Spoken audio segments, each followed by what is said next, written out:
Yo, what's good, y'all? Crosswalk back at y'all again. Episode 46. I'm Jax, that's Cross. Um, First off, how you doing, bro? How's everything Bro, going? I'm doing good, man. It's big fight week, NBA finals, Stanley Cup finals. We got a lot of sports going on. I'm doing well. Hope Mhm. everybody in the chat's doing good. What about you, brother? Doing pretty good, pretty good. Everybody need to enjoy the sports while we got them because it's about to be the dog days of summer, Mm-hmm. and you ain't got to watch with some MLB, which Yep. ain't bad, but it's a lot of it. Yep. It's a lot of it. So it's episode 46, man. You said before we jumped on here that you had somebody off the beaten Mm-hmm. path and you're worried about me stealing them. So who is it Yep. that you got? Very curious. So for number 46 off the beaten path, man, I'm going with Lee Smith, reliever in the MLB, Hall of Oh, Famer. Cardinals? Got inducted into the Hall of Fame in 2019. Pitched like for 18 years, bro. So won reliever of the year. I think he won it 3 times. So like definitely wasn't worried about you picking that one for sure. But yeah, I'm going with Lee Smith. What about you? I did not think about Lee Smith. I really didn't. The only person that I could think of was Andy Pettit. It's the only I one I could think figured. of. Yeah, I figured that. I figured that's who you was gonna go with. Yeah, Andy Pettit, man. I mean, if he didn't have all of the accusations, he'd probably be in the Hall of Fame. Yeah. But excellent pitcher, very good big game pitcher, very good Mm-hmm. big game. Yeah, but 46 is hard. 47 ain't gonna be so hard, but 46 was. Yeah. I mean, we got some options with 47. We got some options. Yeah. There's definitely some options. All right, bet. So let's jump into UFC Vegas. Gabriel Bonfim against the former champion Belal Muhammad. Stock up. Let's start with stock up before we even get to MVP. Let's go with stock up. Who you got for stock up? Coming out of Stock up. Somebody that I think got a big win, Tom Nolan. Stock up. Like, I mean, honestly, watching that fight, it kind of looked like Tom Nolan was like the veteran fighter teaching Farazim that, like, yeah, you got to show up your grappling game. He went in there, and I was not expecting Tom Nolan to grapple like that, nor did I know he had that element in his game, and he used it to the T, stuck to the game plan, and got a big time win. Because I know, just like me and you, bro, we both were coming into this fight very excited about Farazim, and now Tom Nolan gonna be in the rankings tomorrow. Yeah, big train. That's crazy. That is not what I expected to happen, but that's a good one. My stock up is circumstantial, but it'll still go into this person's favor. It's Ketlin Souza. Anytime that there's a female who is finishing fights, the UFC gets behind them, and she basically, I mean, it looked like she was fighting Uriah Faber over there, but she knocked the Carnelossi out. I mean, you just aren't getting that a lot. Any of them is division, so I definitely said stock up on Ketlin Souza for sure. Who do you got for? Well, staying in the stock up, things that went positive. Who do you have as the MVP of the night? The MVP of the night. MVP of the night.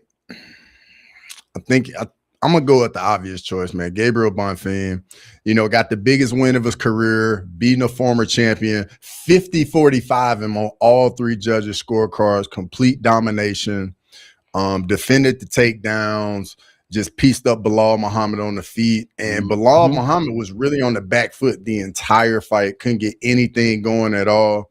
And literally just injected himself as another contender in the stacked Shark Tank that is welterweight. Yeah, no, it's a good one. I'll stay at the top of the card. I got Brendan Allen, simply because one, he chose this fight. He wanted this fight, not necessarily with Edmund Shabazian, but the fact that he just wanted to stay busy. And a lot of times we see these fights where it's somebody who's highly ranked and they're fighting somebody outside of the rankings, it's because either they made somebody mad or they somebody fell out of the fight or something like that. But no, this dude wanted to fight somebody, and Edmund Shabazian is not an easy fight at all. If anything, like Shabazian proved that should probably be fighting somebody in the top 15. Real talk, bro.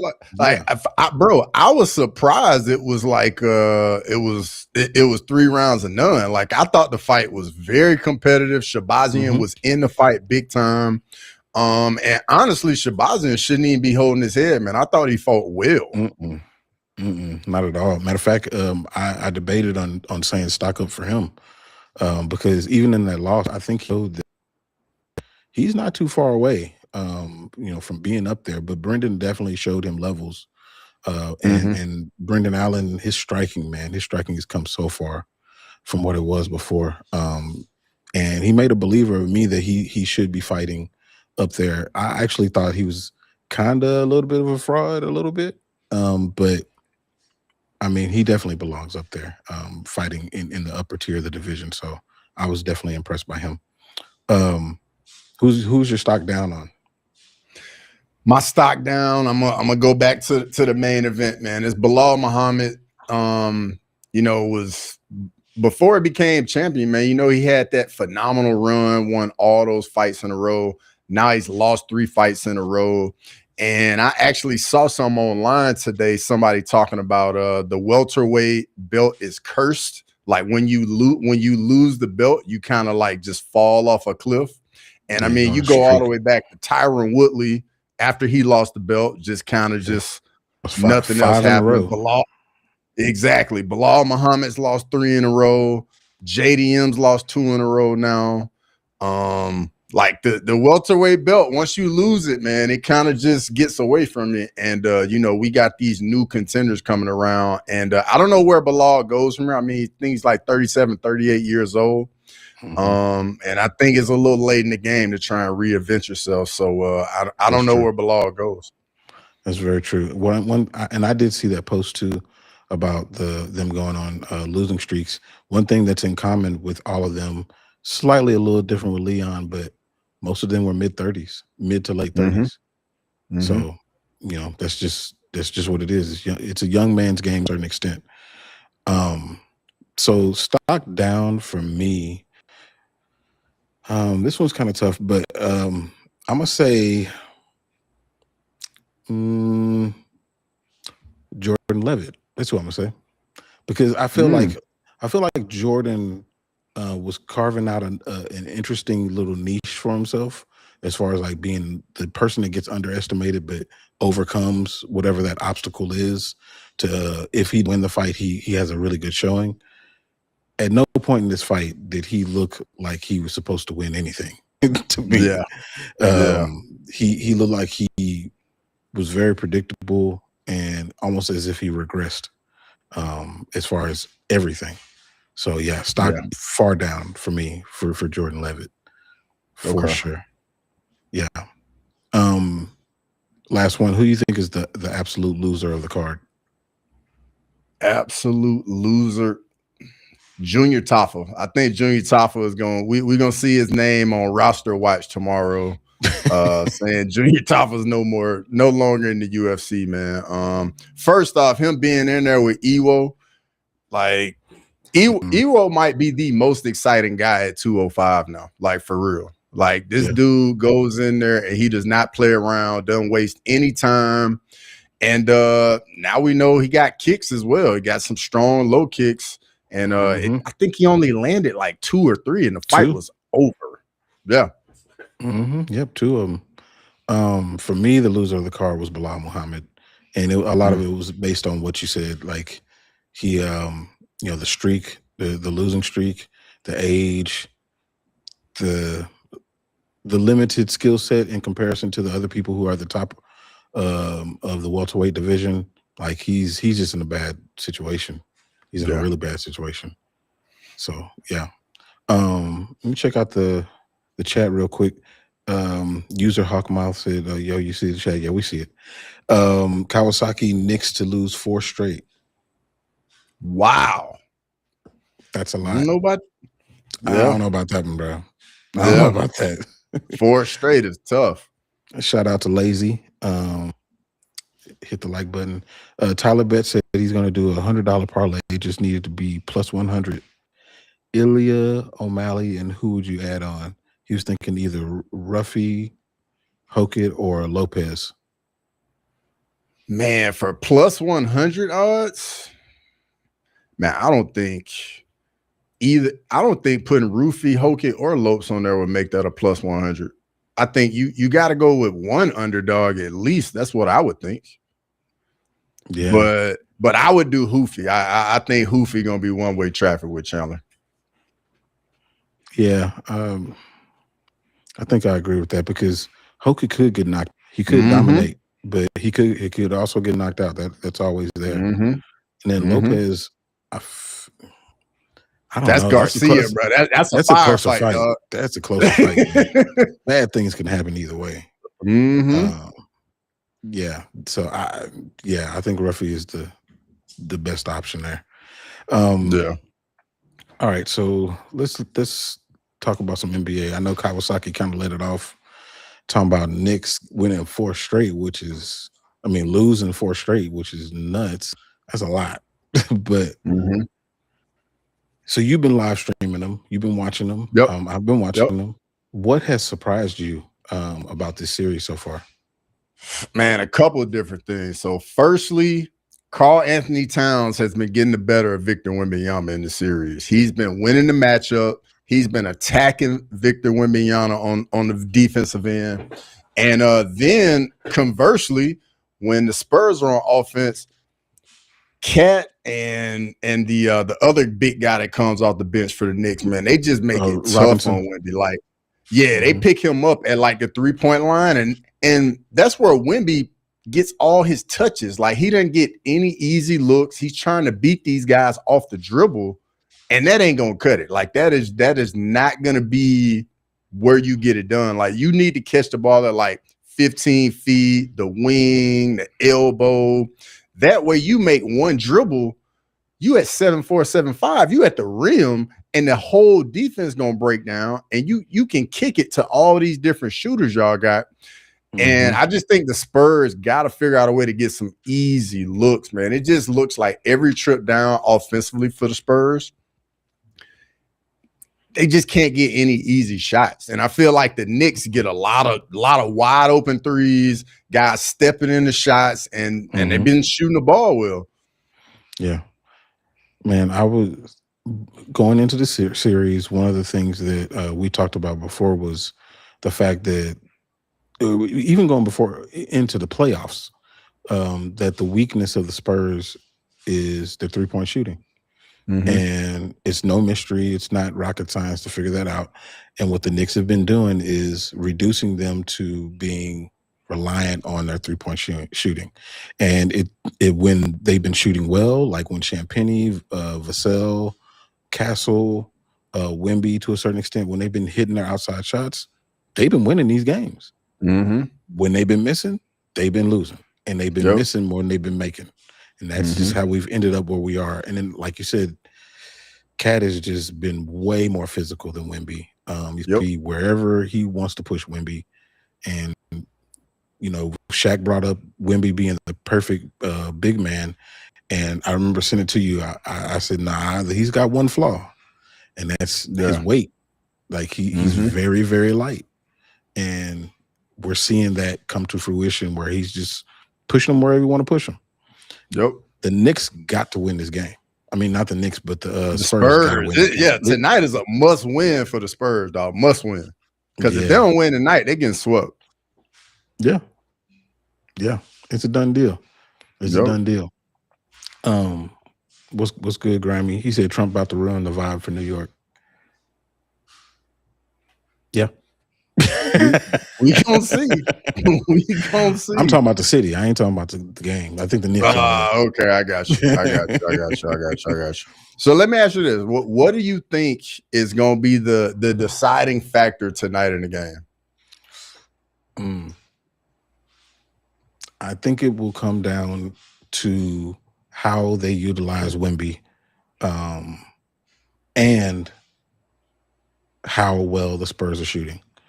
So if Wemby is getting his touches, like you said, out either top of the key in the slot, on the wing, then they're going to struggle. But if he's getting his touches at the elbow, in the lower post, then they're going to do a lot better. I think he's got to, for this, what I think Shaq was meaning was that he's a versatile big man. He's unbelievably versatile, but he's got to, instead of trying to take people off the dribble, like you said, he's got to move to being more of a Kareem type, playing down a low post, working inside and using how long his arms are to get some of these buckets. That, I don't know. That's a hard habit to break from one game to another.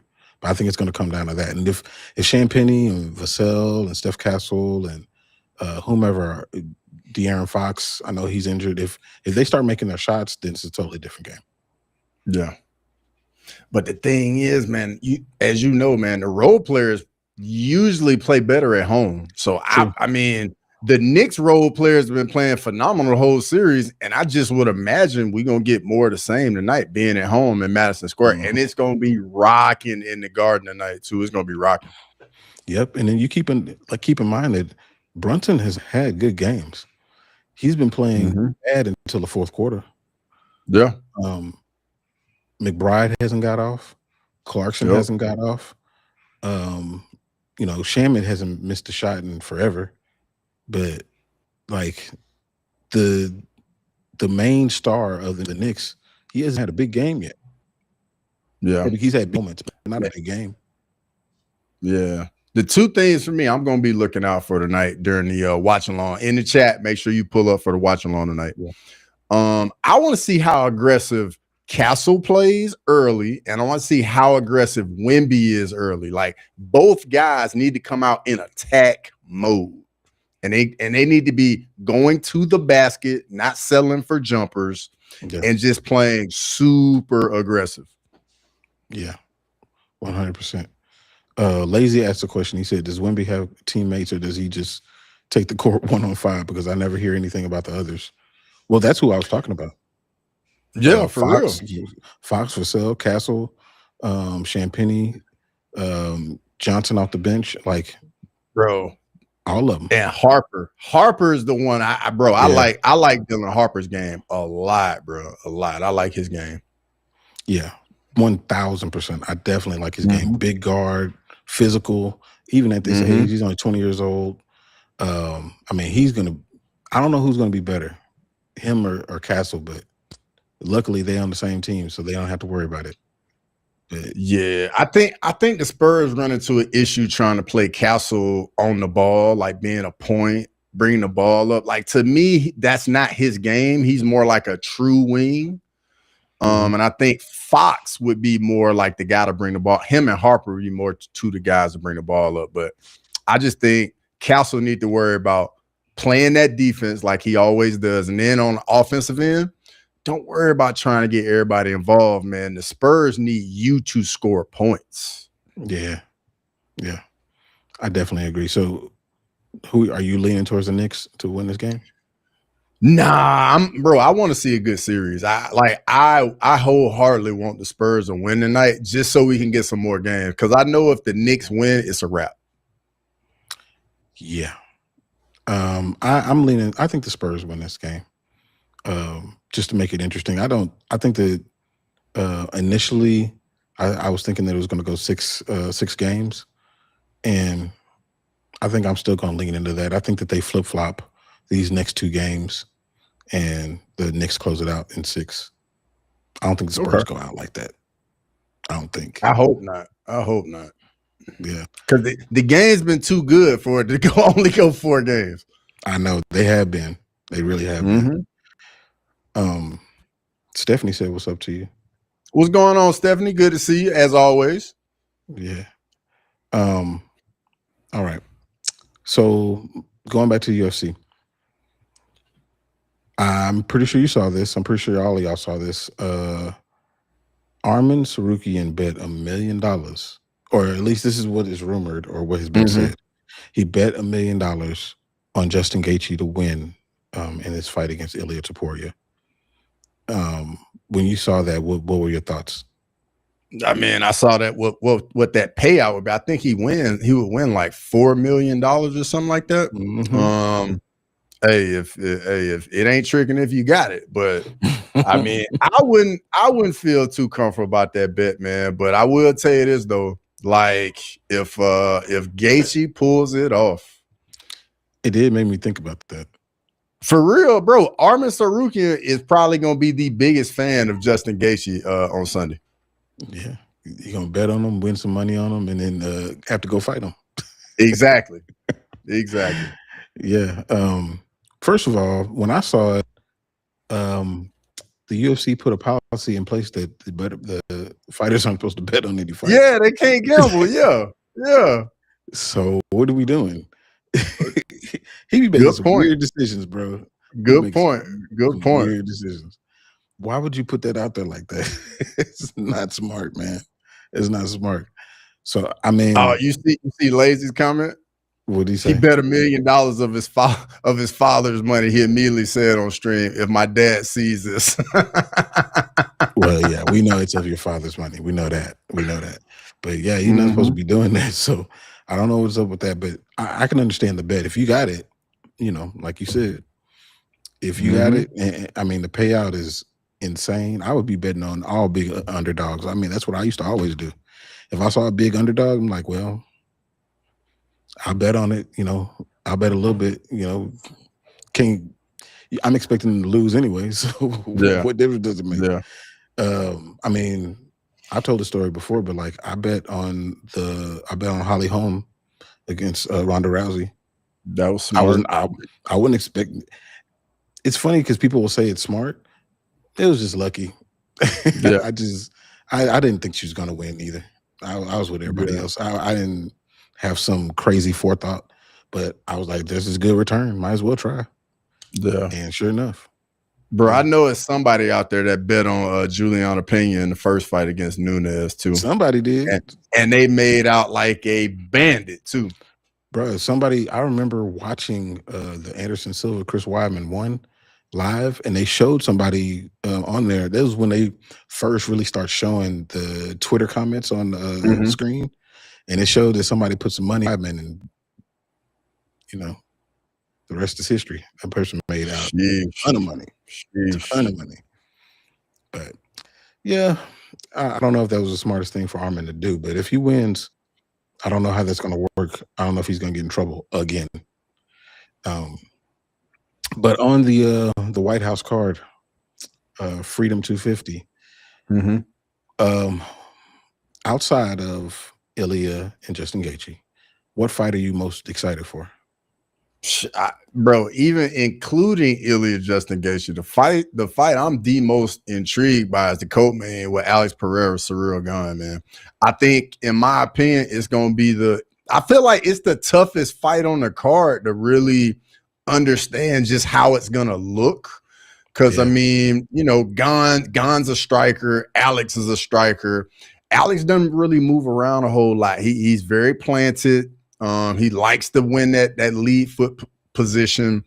Gane is very light on his feet, moves in and out real well, moves laterally very well, especially for a guy his size. Yeah. Really good jab. And I do think the jab is going to give Alex some problems. And Gane doesn't get hit a lot. I think he only absorbs like 2 strikes per minute or something like that. So people just expecting, Pereira to land the left hook and it's going to be a short night. I don't think that's going to be it at all. I think Gane is going to frustrate him a little bit with his movement.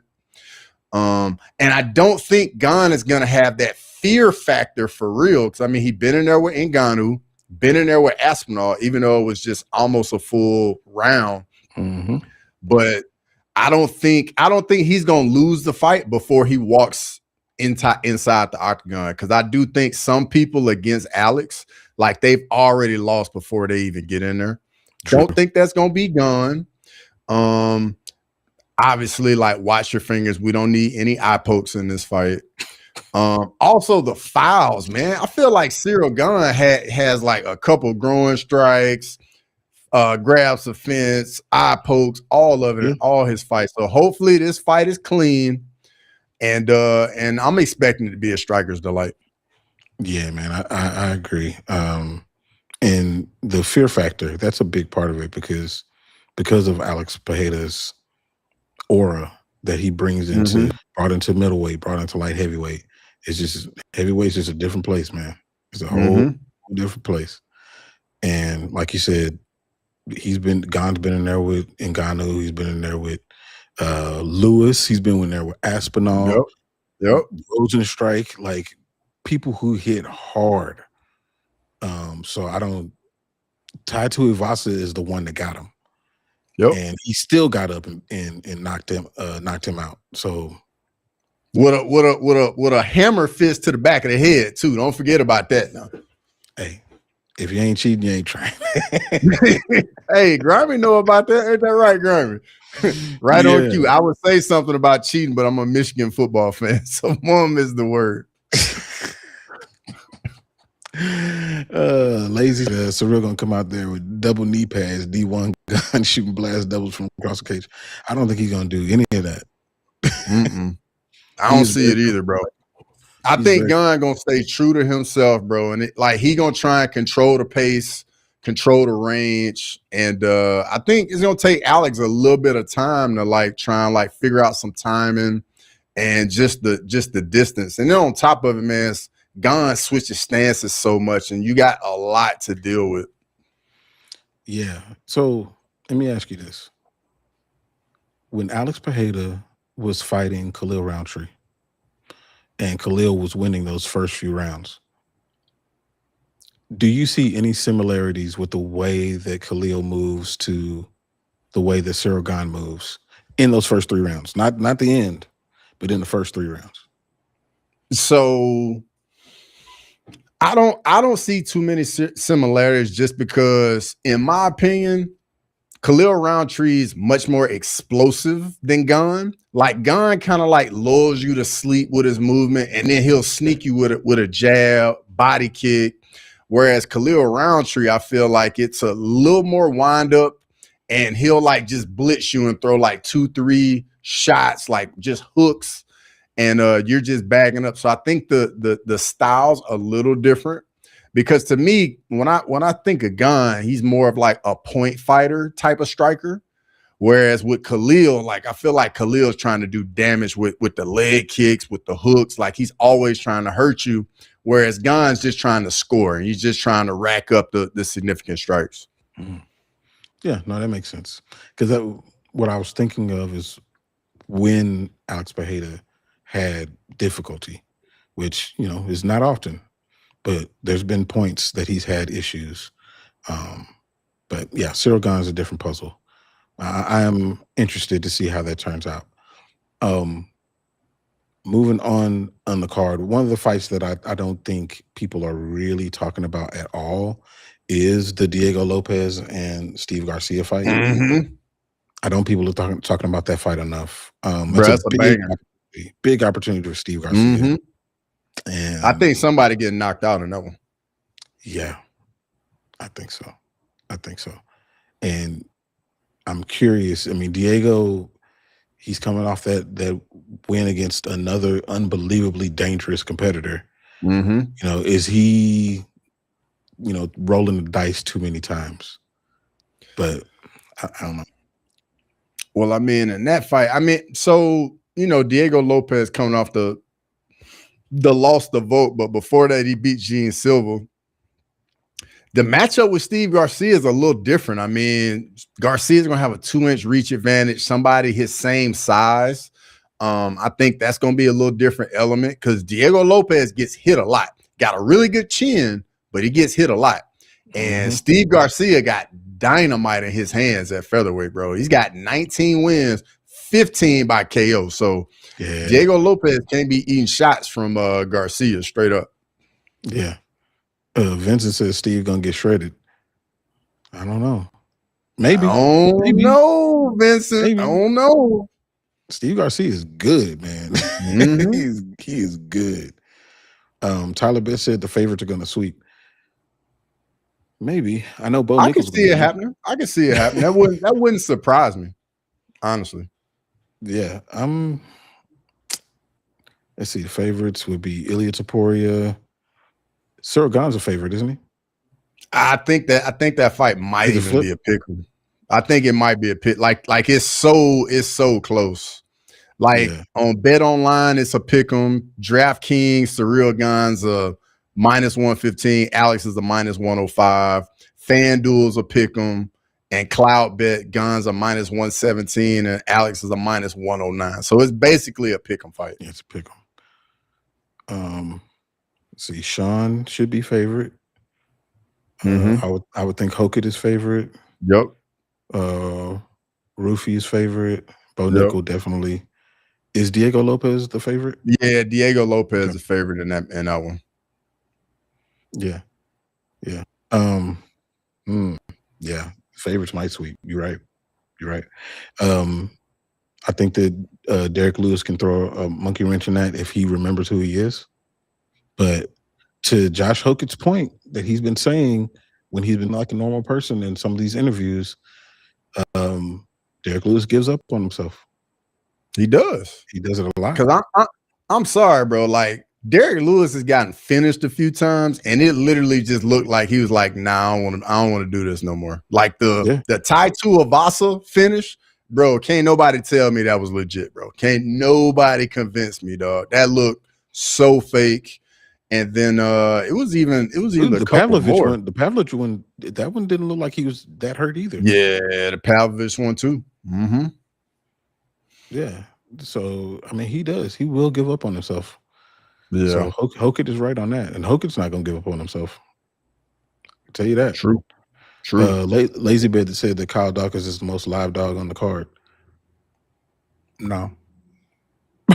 Really lazy. You think Dawkins? You think Dawkins got a shot over Bo Nickel? I think he got a shot. Bo Nickel. What kind of shot we talking about? I mean, I think he got a puncher's chance. Okay. He could land a shot, but Bo is gonna wrestle him. Kyle can't deal with that. He can't deal with that. Nope. I mean, the only thing that he's got in his favor right now is that Bo Nickel ain't black. That's the only thing that's helping him. That's the only thing that's helping him right now. Grimy, I ain't even say it, dog. I ain't even say it, Grimy. Kyle got the reverse of whatever Drew Dober got.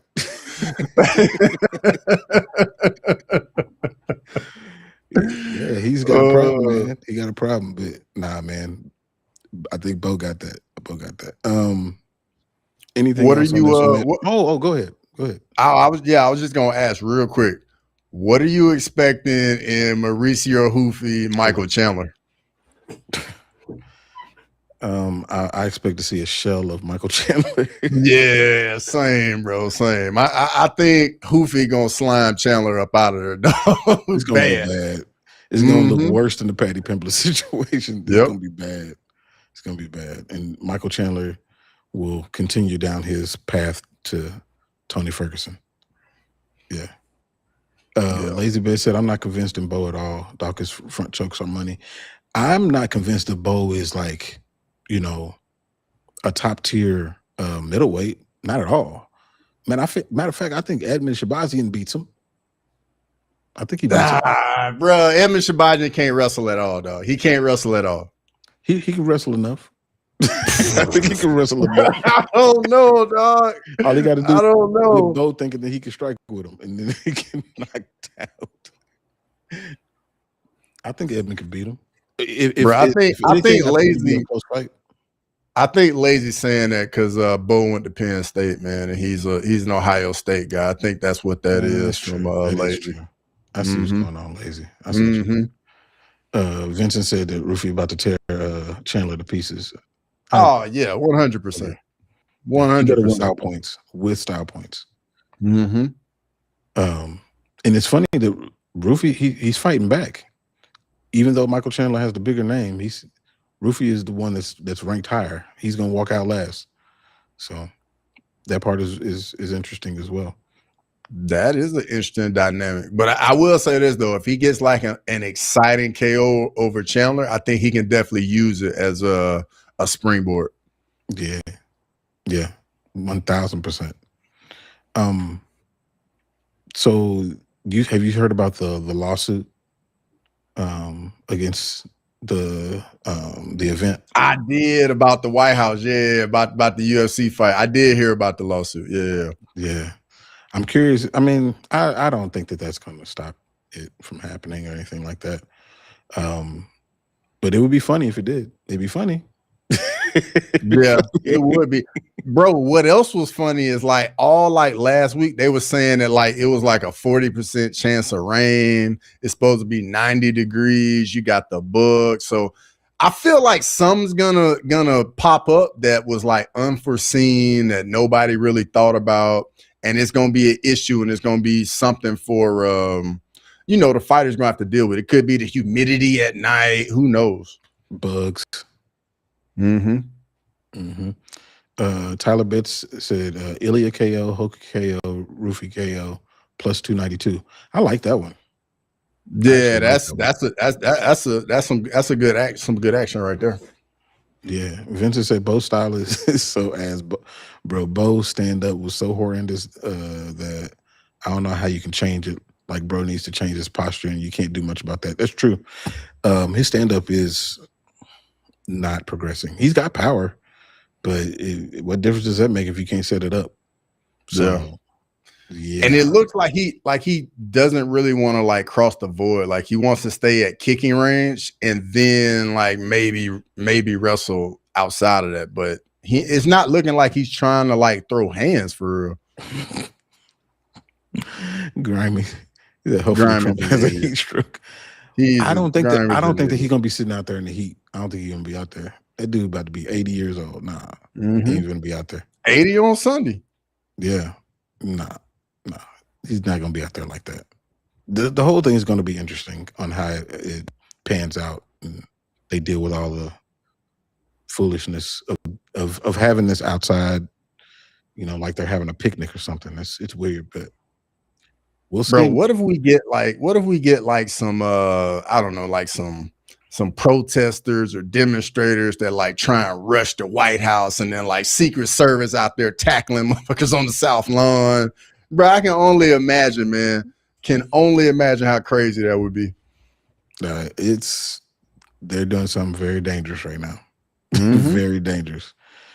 We'll see how it pans out. I don't know. Because especially with these people trying to kill Trump all the time, man. Like the Secret Service gonna be out there not playing no games with people. I bet you ain't no Secret Service people think that this is a good idea. I think. Oh yeah, for sure. This is an awful idea. We should not be doing this. Like, bro, if you were there and you were like just sitting in the audience, like, how nervous would you be that like something totally random that ain't got nothing to do with the event is just gonna happen? I'd be very nervous. I'd be extremely nervous. I wouldn't want to be there at all. Yeah, I would. I mean, and I think each one of the fighters get 8 tickets, so there's going to be their families going to be there. Yeah, or whomever they invited. So of course their family gonna be there. They get a chance to go to the White House. Of course the family gonna be there. You know? Yeah. Grimy said ain't no one trying to kill Trump. It's all fabricated. Maybe. Could be. I wouldn't be surprised at all. Lazy said you couldn't pay me enough to go to this damn thing. I don't want to be down the street even. I wouldn't want to be. So it's supposed to be what, 85,000 people in that. Yeah, bro. Nope. Bro, somebody gonna be on some dumb shit, man. Guarantee it. It's too many people. There's too many people for not one person to be doing something stupid. It's gonna happen, man. Whether it's gonna be on the White House or within that 85,000. Yeah. Yeah. No, I'm with you, Lazy, bro. Absolutely not. Absolutely not. All right, so we're gonna start a new segment, and it's called Overreaction Monday.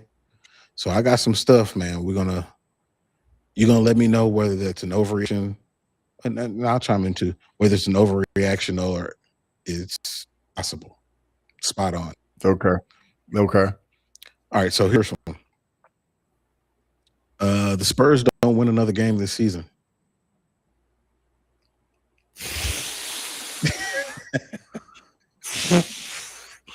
I'm gonna be honest. That's not an overreaction. That is not an overreaction, bro. That is very possible, dog. They could very well easily lose these next 2 games in Detroit. That is spot on.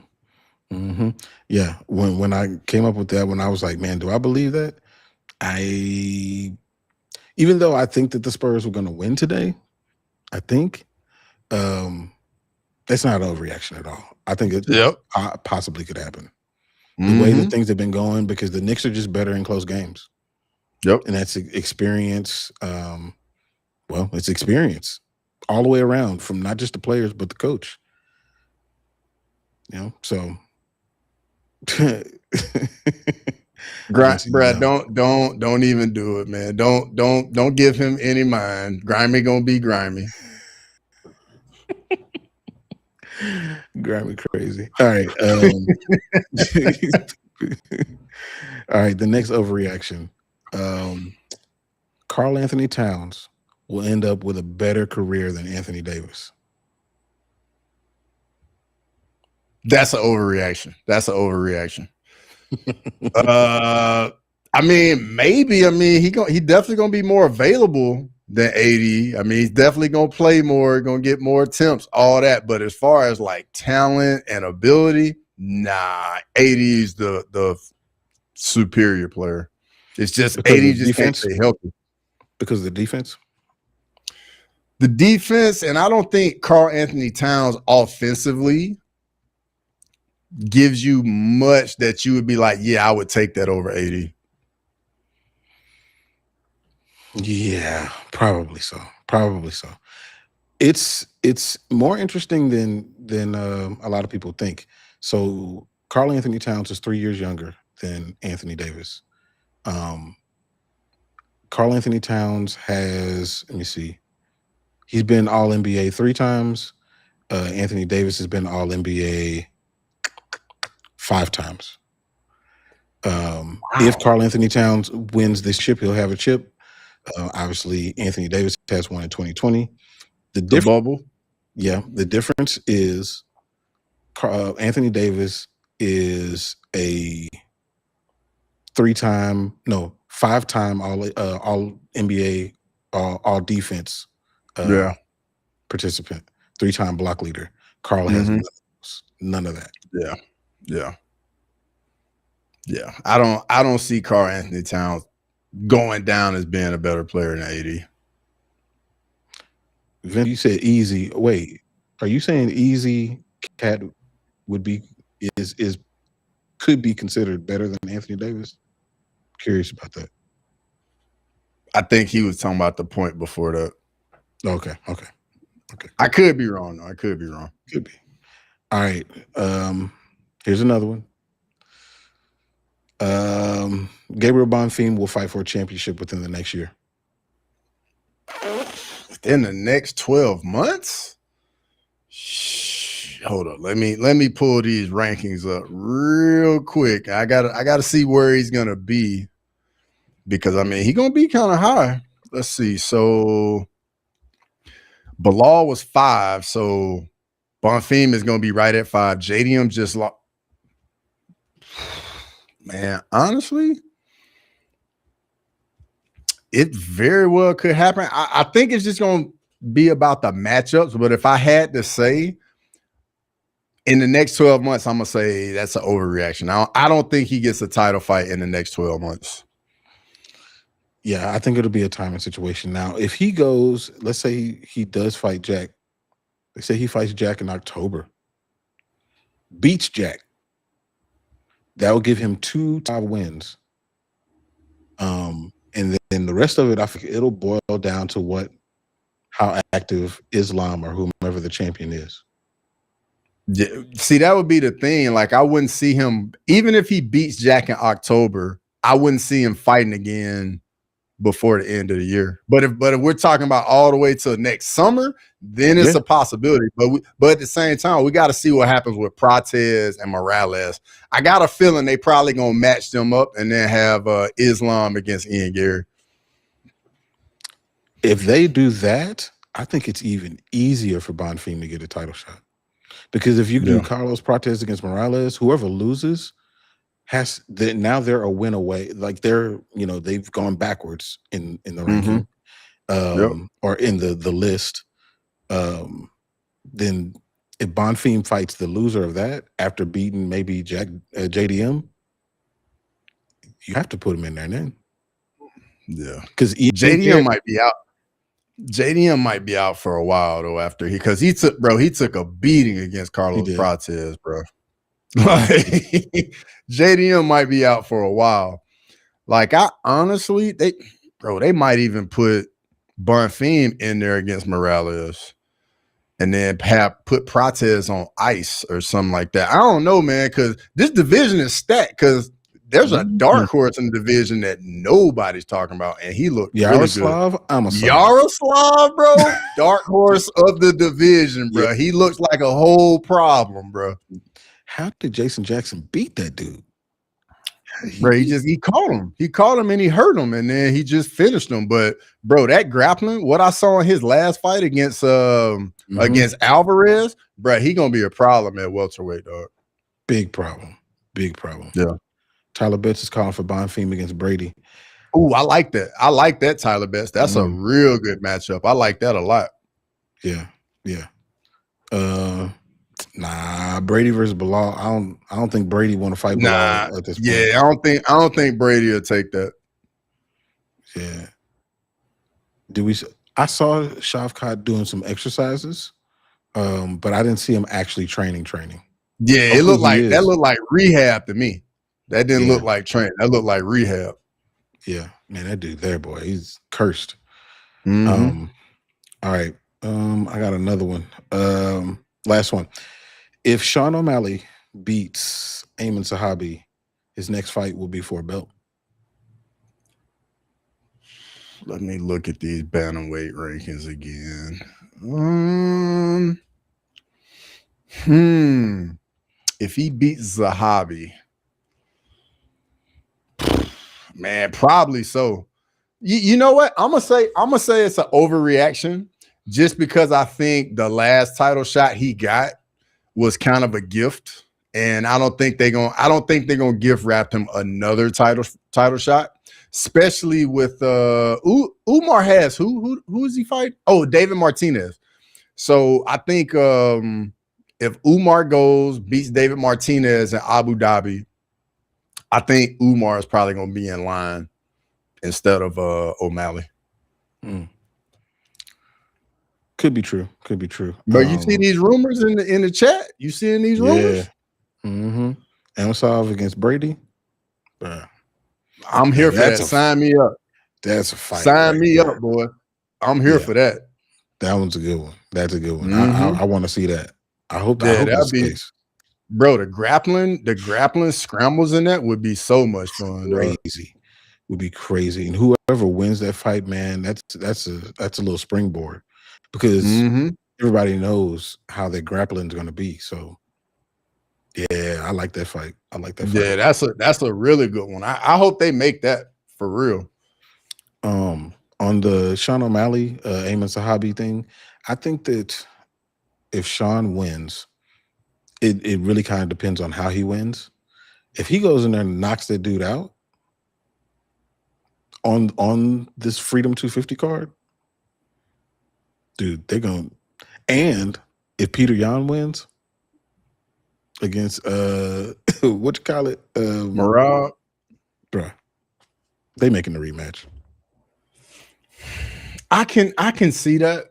I can see that. But the only issue is like that fight ain't been made, and we don't know when it's gonna happen.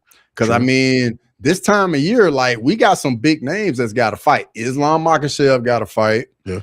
Alexander Volkanovski and Movsar got to fight at some point. Who else? And bro, there hadn't been a women's title fight in all of 2026. Those got to happen at some point. Yeah, it's true. I've been hearing rumors that Mackenzie Dern is going to fight the homie Jillian Robertson. Whoa. She ain't going to fight Weili Zhang? I've heard that Zhang Weili wasn't ready yet. That's the only reason. What? Ready for what? She fought Valentina Shevchenko about 18 months ago. I know. She should be ready. But yeah, that's what I've heard. That's what I heard. I mean, obviously, Zhang Weili, whoever's got the belt, she deserves to fight whoever that is. 100%. 100%. But if she's not ready, that's what I've heard. The fight. That's the fight that they are talking about. Lazy said Weili's injured. Okay. Mm-hmm. Appreciate it, Lazy. Yep. But otherwise, man, I mean, I don't know what they doing in those. Grammy. Yeah, because we don't know when Kayla Nunes gonna fight. We don't know when Valentina Shevchenko is gonna fight or who she would fight. So I mean, we don't know what's going on with the women. Van is probably, I'm thinking, gonna fight the winner of Cop Horiguchi. I think that'll probably happen at some point. Obviously, Jan Marab's gonna happen at some point. Volkanovski, Evloev. We're getting lightweight this weekend. And welterweight's got to happen at some point too. And then Strickland going to be out, so they probably might have to do an interim for the middleweight belt. Oh yeah, because of the shoulder. I think rotator cuff and AC joint, something else. Yeah, I mean, the light heavyweight, they could conceivably make an interim for that too if they wanted to. That's right, because he blew his knee out. I forgot all about that. Yeah, bro. You know they got Magomed against Khalil, so Khalil. Yeah, you're right. That's the Abu Dhabi main event. I'm gonna be honest, man. My dark horse at light heavyweight is Ewo, bro. Ewo, dog. Like he could honestly fight again in probably like a month and a half. Because Buddy landed 2 leg kicks and the fight was over with. Who would you match him up against in light heavyweight? I would give him a top 15 guy. Hold up, I got the rankings right here. Man, so Alexander Rakic is at 14. He's going to heavyweight. Johnny Walker's at 13. He's going to heavyweight. Put him in there with like Nikita Krylov or like Dominic Reyes. Dominic. Man. I mean, it's the name of the game, but geez. Yeah. I can't disagree though. I can't disagree. Because bro, the division is so shallow. It's true. It is. I mean, Paulo Costa is ranked number 7 off of 1 win. Just shot. Yep. And he's already, he's in conversations, bro. Like he ain't far from it. Yeah. Yeah. Light heavyweight is a bit of a mess because of the champion being injured. There's a lot of injuries. Okay, so that was all of my overreactions, but I do got another question for you. So in a recent interview, Dana White said that originally it was supposed to be Tom Aspinall against Alex Pereira.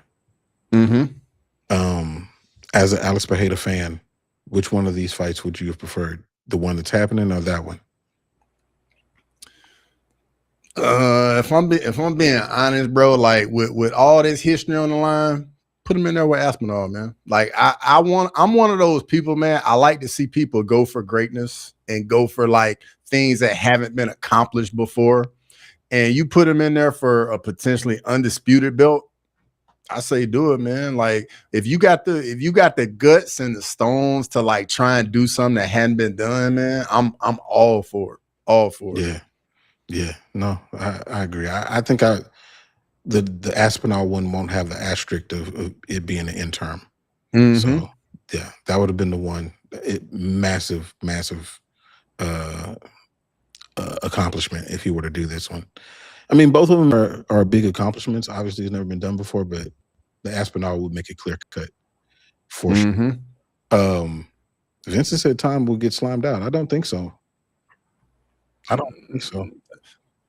I don't bro. think Tom is taking him down, bro. He's not playing. He's not playing around. I hear that, but I just hate the Gun fight did not play out, man, because Gun was peppering him with that jab, man. I was so ready to talk so much trash to McDane and Ola, bro. I was so ready, dog. So ready.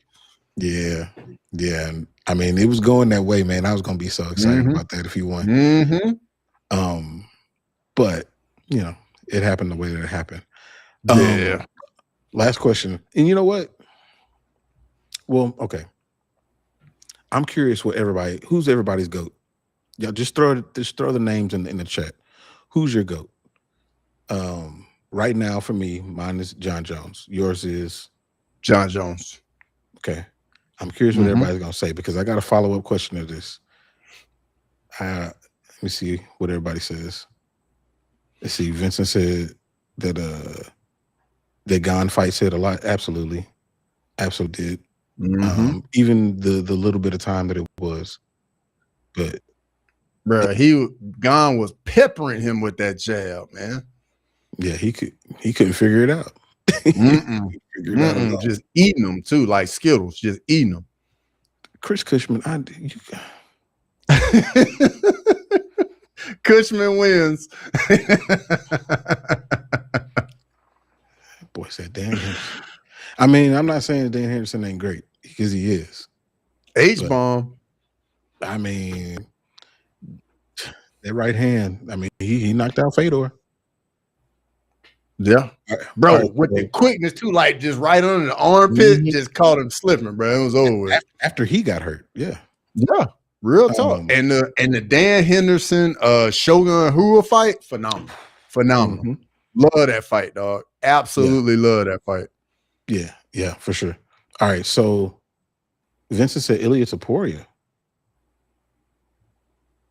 Okay. Oh. Lazy bro, said, okay. Vincent's like 25, 26. Lazy's going DJ. Okay. No wonder. Yeah, Vincent's young, dog. He's young. Tyler Bitt said, okay, Shama. Okay, so those are your votes. All right, Tyler, you don't count on this one. Okay, so Dana White said that if Alex Pereira wins this fight against Cyril Gane, he is now the GOAT. Y'all tell me if y'all agree with that or not. I don't think he's the GOAT, but I think he's in the conversation at that point. I definitely think a win puts him in the conversation. Definitive, nah. But I will say this though: if he beats Gunn and then beats Aspinall, okay, I'm willing to come on board at that point. Yeah, if he beats Gunn and beats Aspinall, then yeah, that changes a lot. That changes a lot.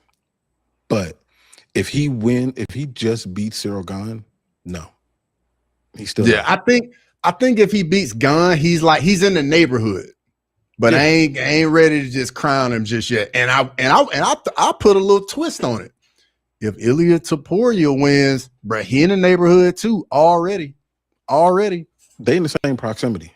I think they in the same proximity right now. Real talk. But it's just, to me, there's still value in defending their belt. And I'm not saying, I mean, Alex Pereira has title defenses. It's not like he doesn't. But to the extent of the people who we traditionally put as GOATs, Jones, Anderson Silva, GSP, DJ, their title defenses, come on, man. When you are the hunted and you know you're the hunted and you know that everybody in that top 15 and beyond are training for you, like that's a whole different aura that they come into these fights and they doubt themselves and they don't think they can beat you. Like, that's totally different, man. All right. I got a question. You just made me think about a question for you, bro. So you just named 4 legends. And I think for most people, those 4 guys are in their top 4. Yeah. We got 3 active fighters right now today that I think if all 3 of them were to win their next fight, they got a conversation to be in that top 4. That's Islam, Ilia, and Alex. Now, let's say hypothetically all 3 of them win their next fight. Do they pass any of those guys in your top 4? Okay. Ilia, no. Simply, it's just it's a counting statistic. He hasn't done enough. Now he's going that direction. He's absolutely going that direction, but he hasn't done enough. I don't think the Ilia is past Islam. Okay, fair. Alex, he has a very different path. His is so unique because of what he did before. Like the fact that he's a Hall of Fame kickboxer, like you gotta consider that. He had a whole career before this, and then came here and did a speed run to the top. Yep. So like that has to be considered. However, where's the when did he fight grapplers? That ain't his fault. He can't control that. That's not on him. That's not on him. That's not his fault. Yeah. But when we're looking at the top, we're splitting hairs because all of them are great. True. All True. We are splitting hair. True. Right, so I have to look for faults. So okay, fair. That's fair. Because of that, and because out of all of the people that we listed, he's the only one that lost his title fight and went to another division. So that has to factor in. Yeah. Even if he wins, I still feel like he almost needs to be Aspinall to get up there. Like he has to. So if Alex wins, he can't get into the top 4. If he beats Gunn, can't get into the top 4. No, absolutely not. Okay. If Islam wins his next fight, does he get into the top 4? Islam might be 5 right now. So valid. Very valid. Very valid. Very valid. It's possible. It's possible. He don't want to say for sure. Because it's like, who do I talk? Who goes? Yeah. Who goes? To me, the person who is at the 4 spot, and I hate to say this because this is one of our favorite fighters, but it's Anderson Silva. Yeah. But and one of the major sticking points for Anderson Silva's greatness is the win streak that he won. Well, Islam is the one that's about to beat that win streak. Yep. And Anderson, what was it? Hold up. He's one more fight away from tying it or breaking it. From breaking it. Oh, I'm pretty sure it's breaking it. Wow. Yeah. Yeah. So yeah. He right there. Man, he is right there. Like he passed Habib. Like Habib, he can't even see Habib in his rearview mirror. Yeah. That's crazy. Lazy Bit said the 3rd weight class champion will have an asterisk if it's just an interim. Unification is key. It'll definitely have an asterisk. I agree. Said Alex got finished and lost to Unk. It does say a lot too, though. It's true because we have to split hairs. We have to. Of the people who are in that top tier, obviously John Jones have a loss on record, even though Dominic Reyes one did happen, and that's questionable or whatever. But he won on scorecards. GSP got knocked out by Matt Serra. DJ lost to Henry Cejudo. Anderson Silva and Chris Weidman twice. So like everybody's got their things except for John, really. So Alex has his thing too. Islam got knocked out. What was his first fight in the UFC? Something like that, yeah. Ilia don't got nothing. Exactly.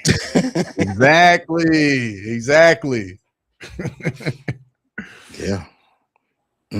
This is a tough one, man. It is. And then on top of it, like once you start stacking the wins, I think that's when like Ilia starts looking a little bit better.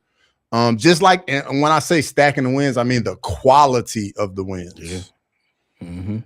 It's true. Because and Anderson DJ quality wins, Ilia might have them. As far as quality, yeah, I would think so. If you look down now, Anderson's is kind of weird in the sense because he was champ for so long, so he couldn't beat that many other champs because he was the champ. Yeah. Whereas Ilia came along, and there just happened to be 2 former champs in his division already. Anderson beat the former champ. But Ilia slimed both of them, though. Ilia slimed them. True. And Anderson knocked out twice. Rich Franklin, Alexander Volkanovski, Max Holloway, Charles Oliveira. It's true. It's true. It doesn't measure up. It doesn't measure up. It doesn't. I mean, yeah, it doesn't. I can tell the chat loves this topic. Boy, the chat is on fire with this topic right here. Yeah. Let's see. He said John Jones lost to a deaf guy. He did lose to Matt Hamill, but he won that fight. I mean, come on. Yeah, he's beating the brakes off of him. Ilia's fought legends, but legends at the tail end of their careers. Volk won a belt after he slimed him. Volk won the belt back again. Yeah, and Max Holloway won a belt after getting slimed out too. Mm-hmm. Yeah, I wouldn't say that. Charles Oliveira won a belt after getting won the belt from the dude. Real talk. So, all of them went on to get a belt after Ilia slimed them out. So you can't say the telltale end of their careers now. How far does Ilia tumble down this conversation if he loses to Gaethje? I feel like if he loses to Justin Gaethje, it would be the equivalent to GSP losing to Sarah. Ooh. Yeah. Like, bro, I honestly don't see a lot of people giving Justin a chance. Honestly. Yeah. Have you been seeing people giving Justin a chance? No. Exactly. No. Even Fazeev in his interview, promoting the fight against he was saying that he doesn't like this fight for Justin. He wish he didn't take it. Yeah. And that's coming from a dude that lost to Justin twice. Mm-hmm. Yeah. So I don't know, man. It's gonna be an interesting weekend. I'm not gonna watch it, but you can tell me about it. I will. Bro, we're gonna talk about it on Crosswalk on Monday. Yeah. And it's gonna be fresh too, boy. Yeah. What's the money line? I don't know.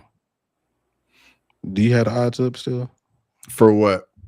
For the Freedom 250. I think he's talking about the Ilia and Justin Ilia.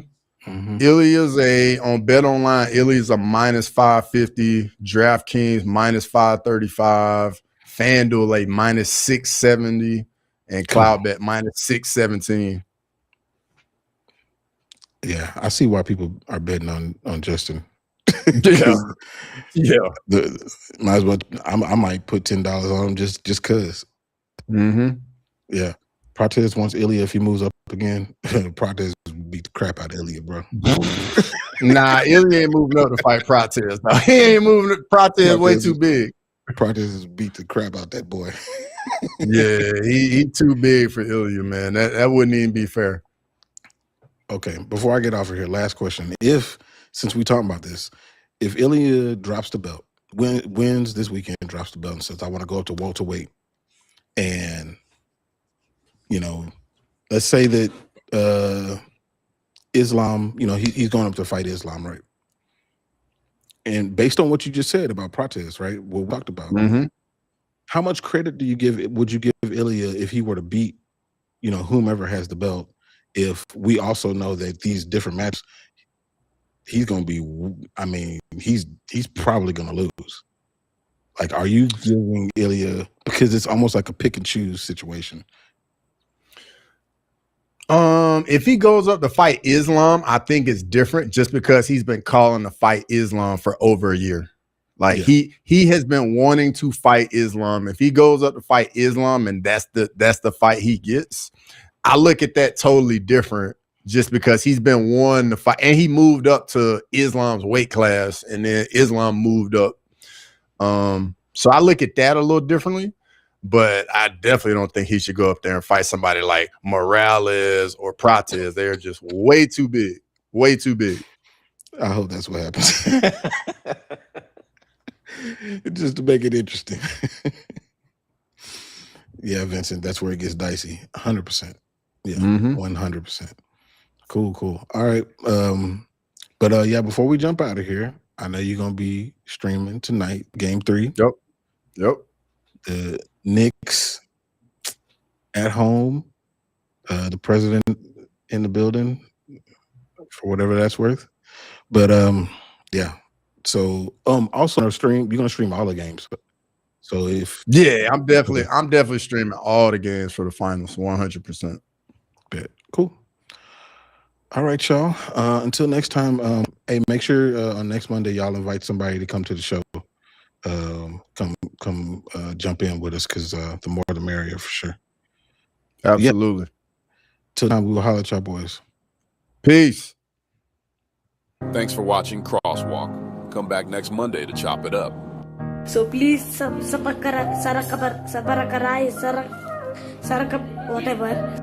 whatever.